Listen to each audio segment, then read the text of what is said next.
It's such a great story. She thought that she was rescuing a puppy that would probably never thrive on his own.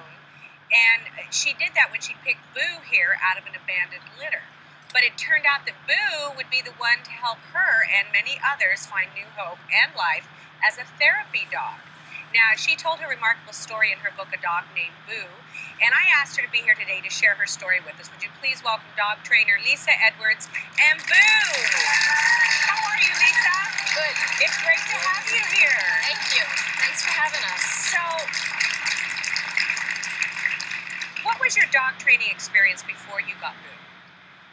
When I found Boo, I was just starting as a part-time dog trainer. I did therapy training, and I trained teams to do therapy work.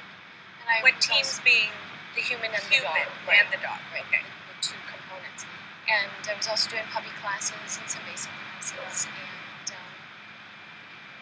I was just about to segue into dog training professionally. I was kind of right at that tipping point. I came Boo, and it was perfect because he taught me so much. It was immeasurable. What made you pick Boo? Because tell them how you found Boo.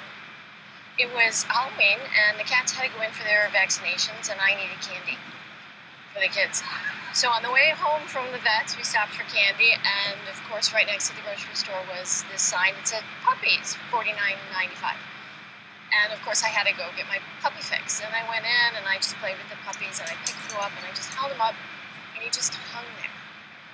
For those of you who know puppies, when you pick up a puppy and they're suspended in midair, they rarely just hang there. They squirm.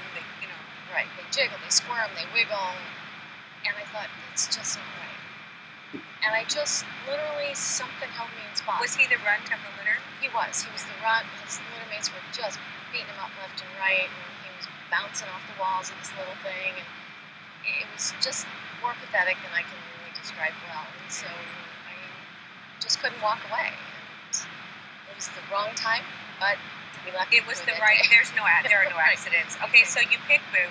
What was it like training Boo?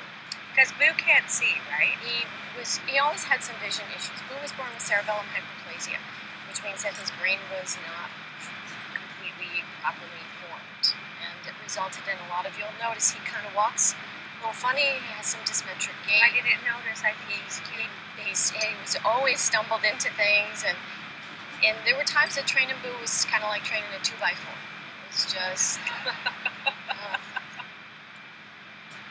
But we persisted, and I was usually the butt of dog training classes, as Boo would do absolutely nothing I asked him to do in class.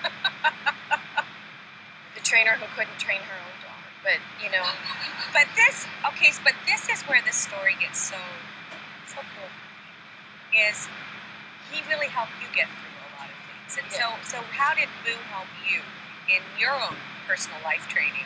Well, I think the trick in training Boo was just stepping back and saying, it's going to be what it's going to be. And the only way to really train him is to have patience and just keep at it. I mean, it took us a year to potty train this dog. And when you step back and you kind of accept that things are just going to be, and you accept you need to be patient, and you accept that you just need to persist, and you sort of let go of perfect, it allows you to kind of spread that to the rest of your life. And to all I couldn't agree with you more. Well, as a therapy dog, what's the most amazing thing that you've seen? Boo has a remarkable ability to bring speech. He did it with one elderly nun that we visit, and she had been catatonic for years. And after several visits, she could say his name, and she could smile, and she'd stop clutching a little stuffed animal. And we all thought that was pretty good. Now, what I really want to talk about is not only did he heal others, but he healed you. You recently had a child. You have to tell your story. You adopted a child. Right. My husband and I both come from fairly abusive childhoods, and we both knew that the likelihood of passing that on to the next generation was pretty high. And I had hoped that with therapy and introspection, we wouldn't. And my husband was adamant, no. And then Boo came along. And if there's ever a dog that can challenge someone, it is Boo. my husband realized that if he could put up with Boo, he could be a decent father. And so one day he woke up and said, "Okay, let's have a baby." I'm like, I don't think it happens like that. But so we recently adopted a son, and he'll be a year this month. So wonderful. How is Boo been with your son? What's his name? His name's Indigo. Indigo? It's wonderful. Yeah. How have they been together? Boo loves him. He's, he Indy's Boo's baby. And when, I'm very strict in terms of managing all of the dogs with the baby, just to make sure everyone's nice and safe. And with Boo, it was very easy. He could always be in the same room with the baby. He could always be snuzzling the baby. He's just so gentle with kids. You're so good. gentle and sweet. Well, I love your story, and you're right. I think that they teach us patience and kindness, and they heal.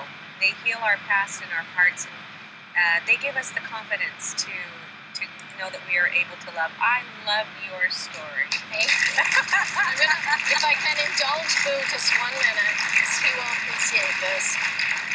What's that? Oh, there we go. You are so cute. Thank you so much, Lisa. Pick up a copy of Lisa's book, A Dog Named Boo.